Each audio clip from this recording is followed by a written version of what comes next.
welcome to Smashy Business at home. The UAE is experiencing some rain.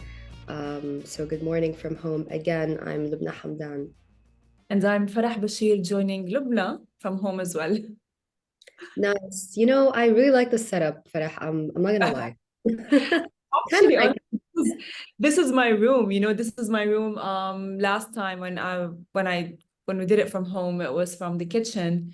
And yeah, I have plants. If you see plants, you just need to know that's my area. you need that's nice because in my area you wouldn't see any plants because they all die on my watch. So nice. Love it. We need a little bit of a home tour or something or an Yes, ad-hoc studio at this yes, point. yes. My room is filled with plants here and there, and I water them every day. So it's a good thing that I like to Nice. do. Very nice. Love it. My room is just filled with stacks of money. That's Oh, okay. Well, this is the business side of joking. Lubna. Joking. I wish, Farah. I wish. Um, I'll go through the headlines real quick. Floyd Mayweather is stuck in Dubai until he repays his debts. Owes a lot of money. Floyd Money Mayweather. The irony. I had to do that joke right there. And there's a new 13,000 fine for real estate brokers. Spinneys has also become the most oversubscribed private listing in the history of the DFM. Really exciting stuff for Spinneys. And an exclusive on our part, the Nakheel senior managers and chiefs who left right after CEO Atallah's departure following the merger with Maidan into Dubai Holding. And then a salon owner is telling customers, if you don't show up, we don't get paid. She's talking about the cancellation policy, and she's received some backlash. And last but not least, two more stories. UAE insurance companies are raising prices by 30% after the storm, taking a little bit of advantage right there. SWVL has posted $3.1 million in net profits as well. So great news for SWVL. Interesting. Very interesting. Various diverse topics for today's episode. So there's something here for everyone, a little something, something for everyone. But how is it on your side? Let's talk a little bit about the weather today, a little bit about the rain. It wasn't as bad. The rainfall obviously was not as heavy as last time. But the winds were gushing through the night. We all heard them. We all saw them. How is it on your side, Farah? Well, I was actually telling Casey on the morning show this morning is that I am a heavy sleeper. Because I do take like some supplements and vitamins to, because I just like to get into deep sleep. And sleep to me is very sacred. So I did not feel a thing. However, I woke up and while I was doing this show, there was like this massive, thick, dark, almost black cloud that just like came through, and I was like, oh my God, that's actually insane. And I got out to the balcony because I have a balcony, and it was raining. And even, by the way, I have like a small chair at the balcony. I woke up and I was on the floor. Yeah, How's it on your side? yeah. No, the guns. Oh my gosh. The winds were really, really gushing, very, very, very strong winds, starting, I believe, 3 a.m. or even a little bit before 3 a.m. But good thing the UAE was prepared this time. They opened, the drainage on the street. We saw that yesterday. So it's good to see it's not that bad. Excuse me, this time around. Floyd Money Mayweather, do you follow him? Do you follow boxing? Do you follow any UFC, anything like that?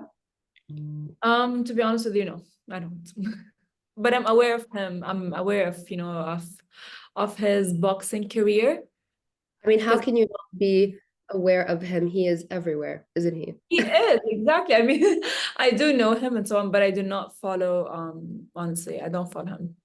He's On he's he's known for um doing any ad whatsoever, even if it's a really, low quality production, whatever it is.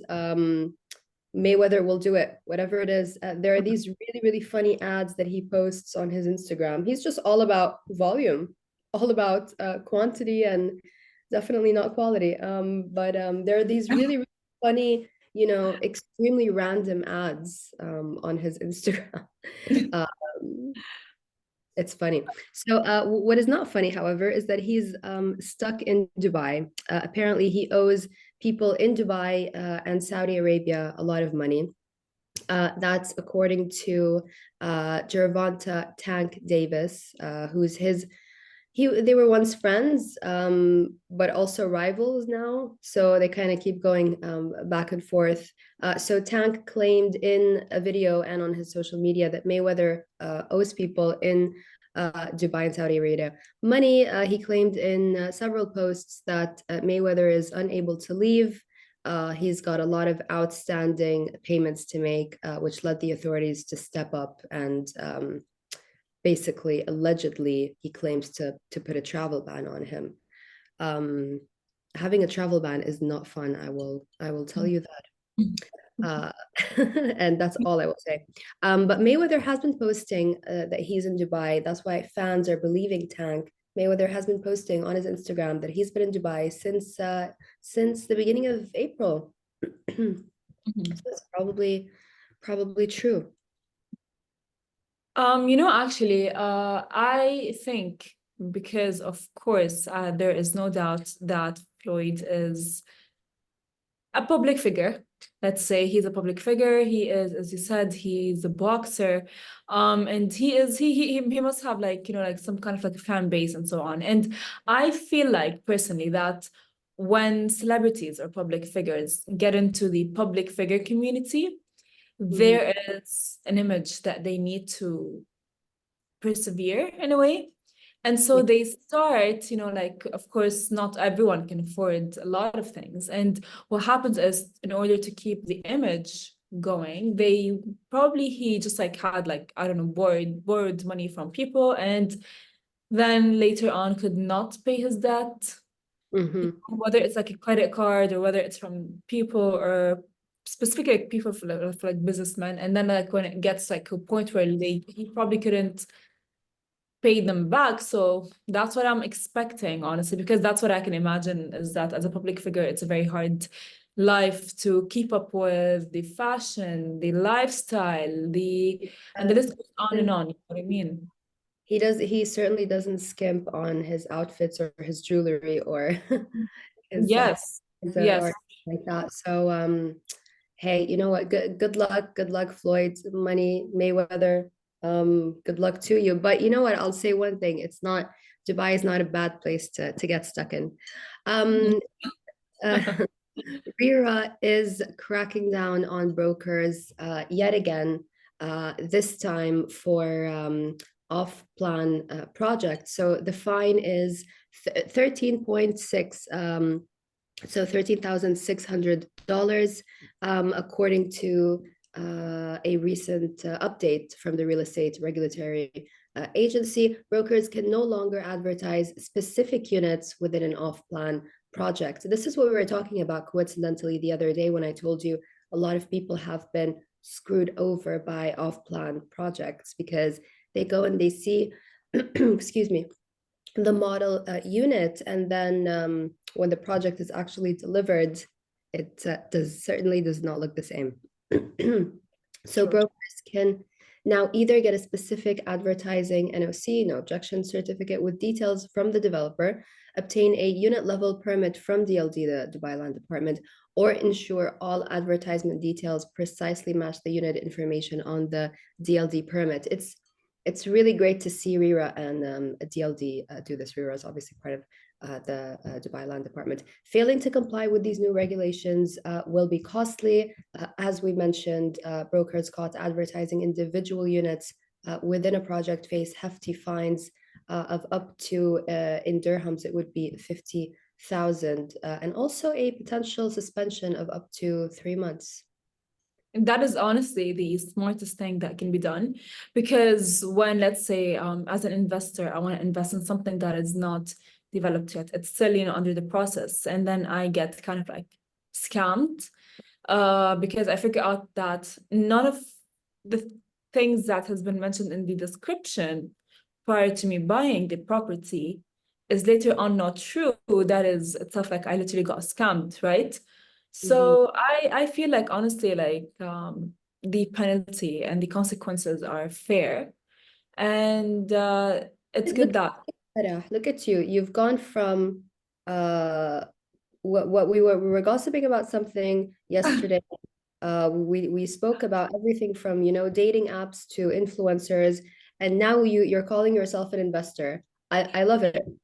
I mean, because actually, investing is something that I've been having on my mind. You know what I mean? Like as sometimes as lifestyle as I can be, I do think like I would want to invest, and I have like made this like clear to my family, like, hey, I would want to invest, but they all have the same fear that you have told me earlier. That what if like the property is not that is mentioned? Because if you get property that is undeveloped, it's cheaper than when it's developed.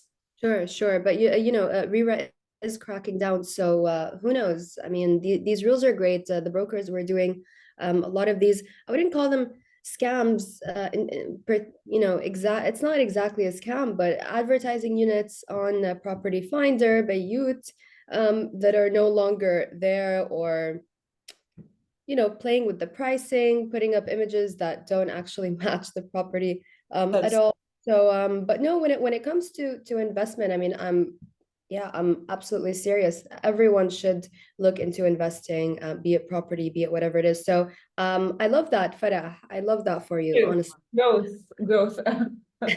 Absolutely. And hey, like I'm looking for growth and lifestyle as well. So let's chat about that later on after the show. Dubai supermarket chain Spinneys raised $19.3 billion in its IPO, breaking records for being oversubscribed 64 times in aggregate, leading to the highest level of demand and oversubscription for a private listing on the DFM. How wonderful is that? Investors swiftly acquired all shares on offer moments after the books opened last week. Someone told me yesterday that she was really surprised that it was Spinneys. And it was Casey actually from the Love in Dubai show. She said, really, really surprised that Spinneys is the most oversubscribed in DFM history. And then she mentioned a great point, which is there is that hype going around the DFM, the Tadawul, the GCC stock markets are seeing a lot of activity, the highest activity, the most exciting activity in such a long time. So she said a lot of people who missed out on whether it was Parkin, whether it was, another company, they're looking to now take part in Spinneys and other IPOs. So that's wonderful. I mean, honestly, Spinneys, I love Spinneys. I don't know why. I just like love grocery shopping and so on. Spinneys as well is known for its, I would say, organic ingredients, organic fruits, organic. A lot of I don't know. It's just like I love it. I don't know what is it about Spinneys that just gives me the vibe of like, hey, everything here is organized, everything here is clean. So I completely agree with you. I mean, because Casey said yesterday, what is so special about Spinneys? I mean, I didn't think that it was that successful. And she didn't do it. She didn't say it negatively, but um, I can understand. But when you compare it to Schweetrams, for example, it's really savvy. It's really uh, it gives you that feeling of coziness, but also luxury, grocery shopping almost, right? It was the fanciest supermarket compared to other supermarkets.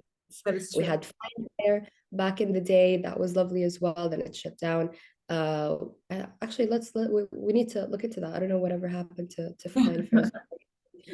But then Waitrose came here to the region as well, and Waitrose also has that more, high-end feel of grocery shopping. So Spinneys, there you go, set to have a market cap of $1.5 billion. Beautiful to see. Um, It is. Spinneys. Honestly, and yeah, and it's well deserved for Spinneys because they've always I feel like they're always on top of their game in regards of like groceries and vegetables, fruits, even food, which I think is like, like because sometimes like I do see that back then when I used to work, there was like a Spinneys and sometimes I would not get lunch. However, I would want something that's like clean and healthy. And I think I would go to Spinneys and they would have like amazing, amazing food. And I'd be like, okay, that's my lunch, I guess. Yeah, no, great point. That food on the go, the lunch that they offer is wonderful, very affordable. The sandwiches, absolutely brilliant. So yeah, great point, Farah. Um, moving on to because I'm getting really hungry now. So moving on to Nakheel's Nakheel has been in the news recently, obviously with mergers, acquisitions, etc., management changes, but a lot has been going on in this company ever since Sheikh Mohammed announced the merger, Nakheel and Maidan into Dubai Holding. The CEO of Nakheel, Naaman Atallah, resigned, and then we got an exclusive yesterday that reveals three more chief execs, well, not chief execs, but top senior management. So the chief commercial officer, chief assets officer, chief legal counsel have all resigned from their roles at the company. You've got Rasha Hassan, that's the chief commercial officer, Omar Khouri, chief assets officer, and Ayman Hamdi, chief legal counsel. So they have all departed just days after the group's CEO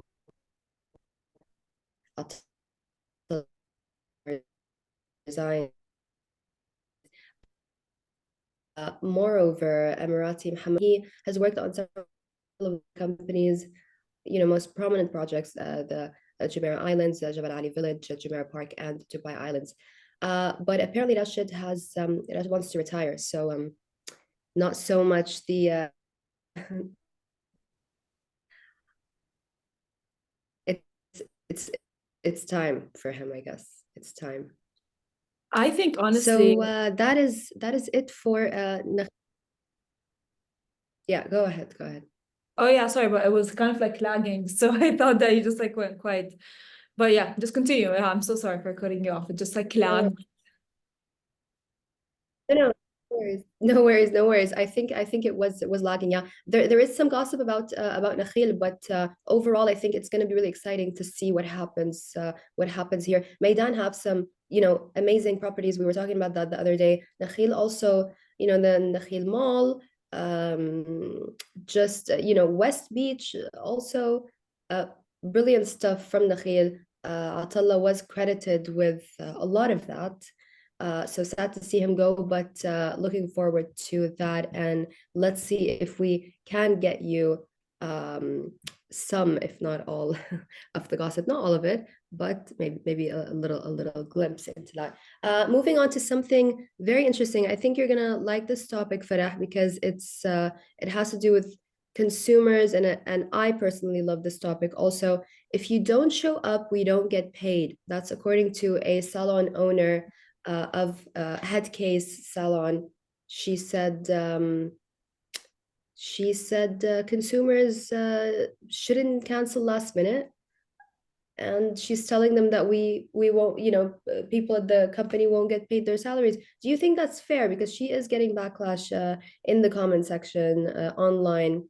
People are saying that's the employer's responsibility and that employees need to be paid anyway.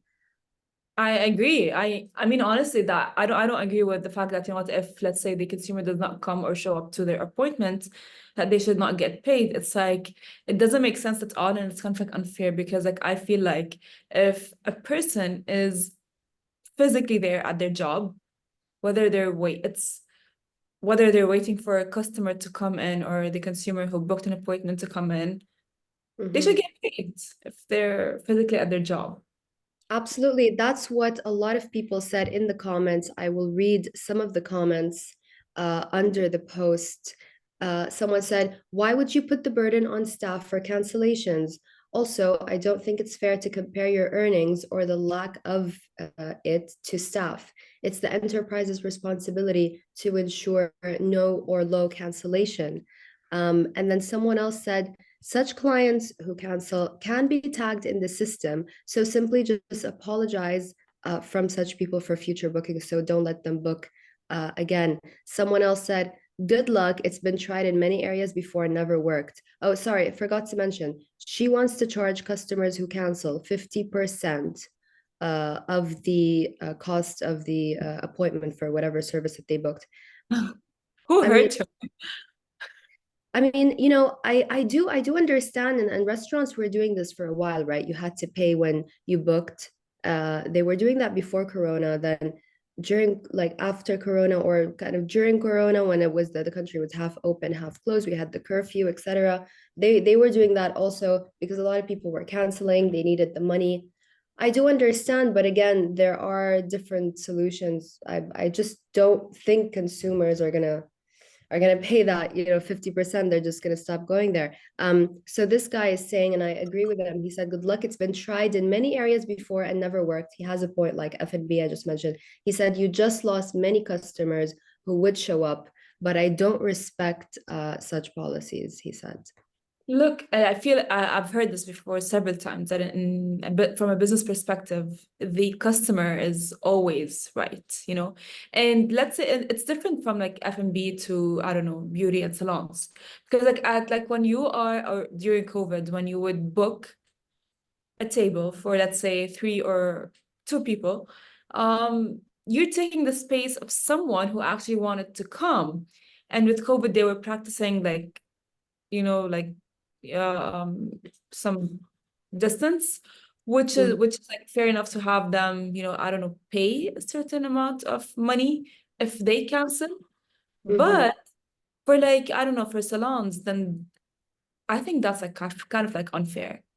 It's like you are technically, I don't know, I just feel like it's kind of like unfair. Like why you never know what happens with, like I don't know. I feel like it's sometimes some things can happen during your day that you just like need to cancel the appointment.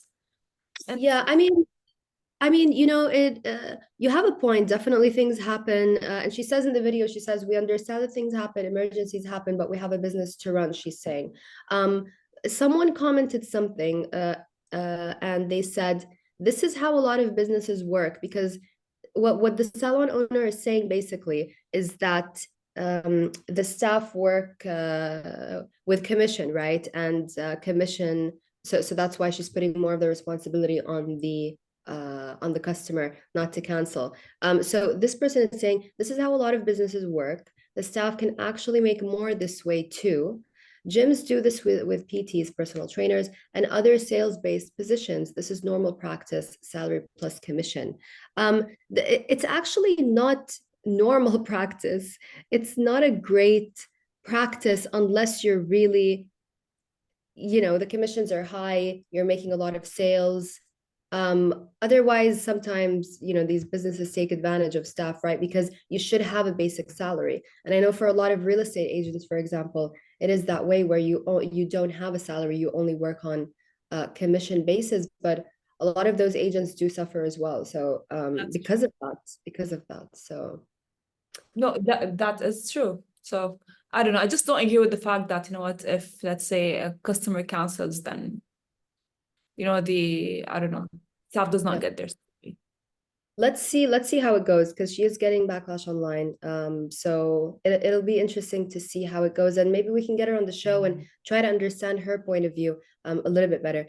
Moving on to something related to the rain yet again. UAE insurance companies are taking a bit of advantage of people. They're raising prices by 30% following the storms.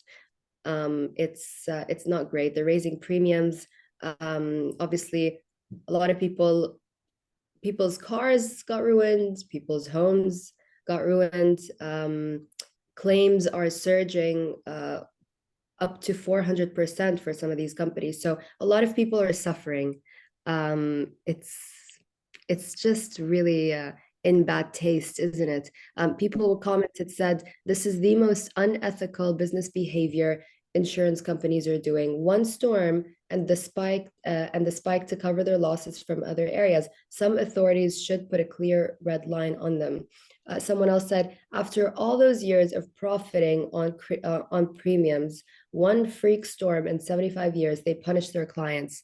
To over profit again, as hopefully the UAE will not be hit like this again for another 75 years, inshallah. I think he meant just what, yeah, profit one time.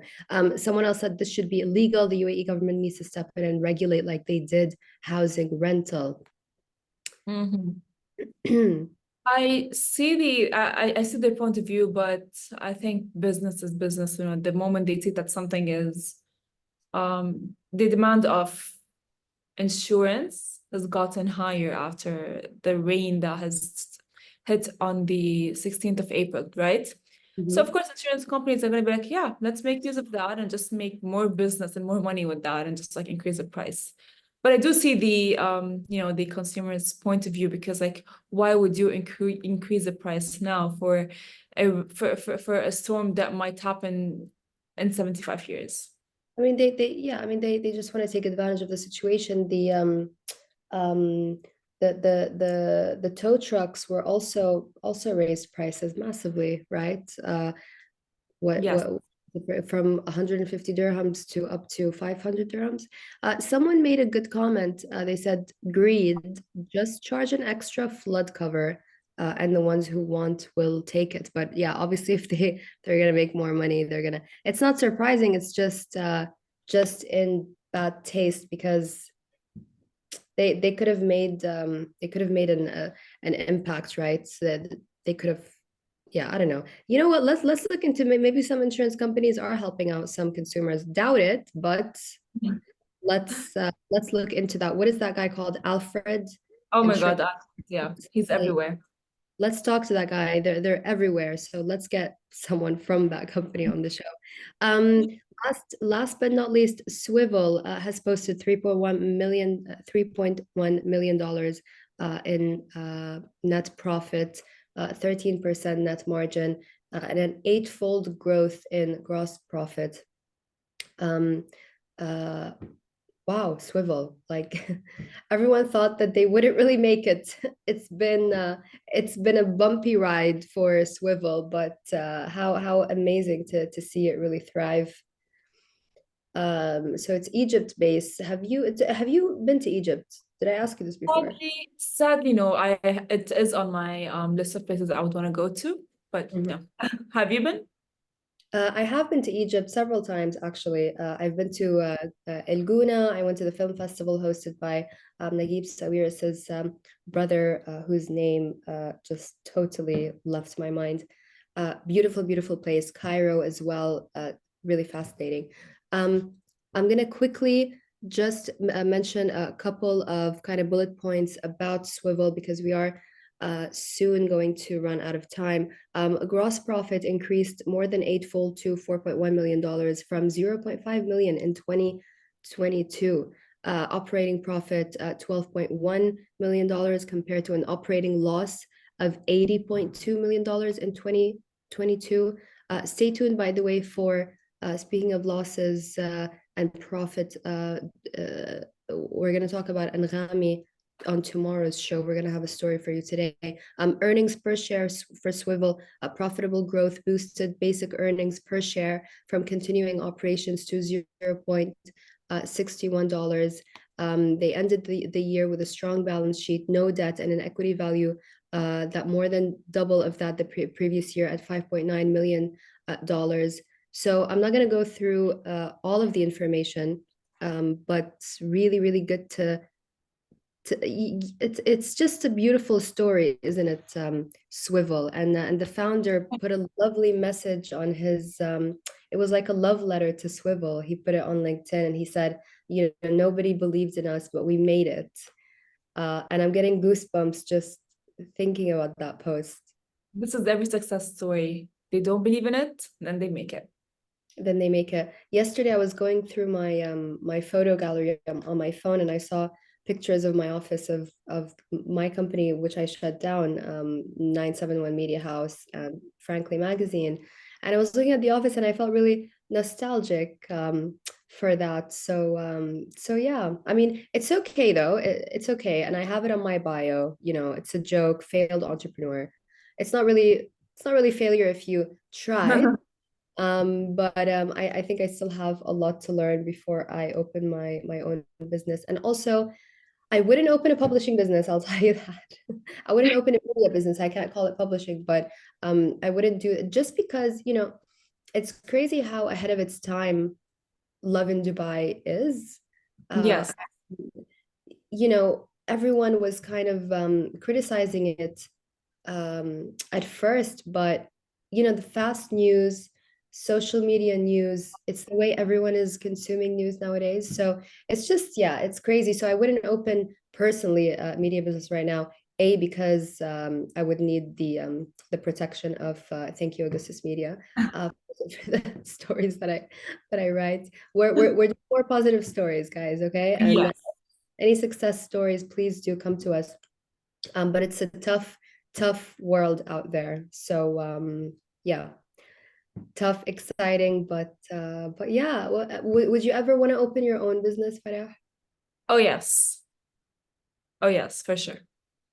Maybe Yeah, I would open like a bake a like a bakery. because no, it's not a baker. Just like I love, baking and all of these things. I love being in the kitchen. Just gets me, I don't know, in a very nice energy mood.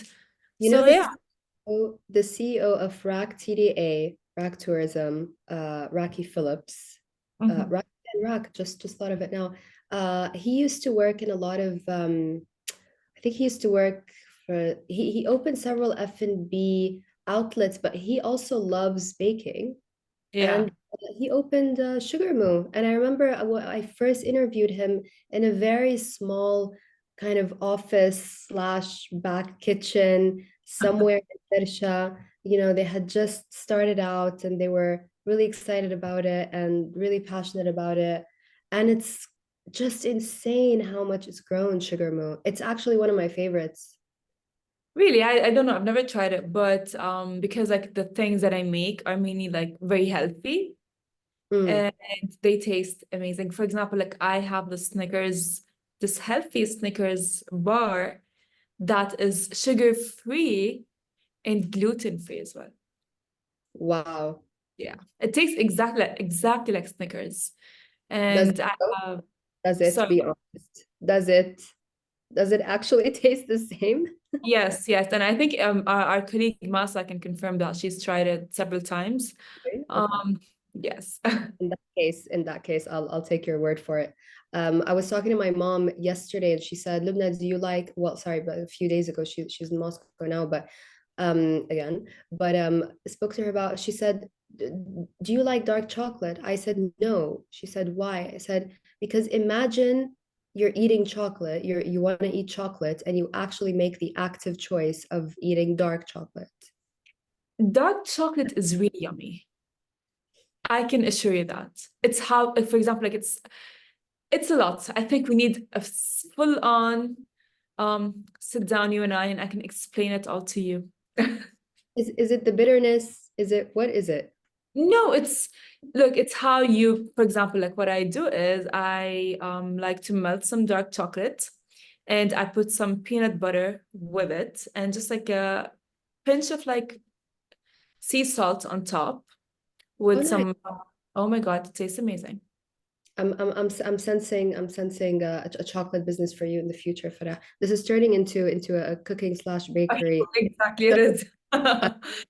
Still as interesting, Martha Stewart, one of the most well-known women in the world, even more so after her jail sentencing. But yeah, prison sentence. How iconic tax evasion. Anyways, shout out to Martha. Thank you, Farah, for your time. Really enjoyed this conversation today, actually. And we'll see you guys tomorrow, smashy.tv for the video. And you already know where to get us for your podcast. See you tomorrow.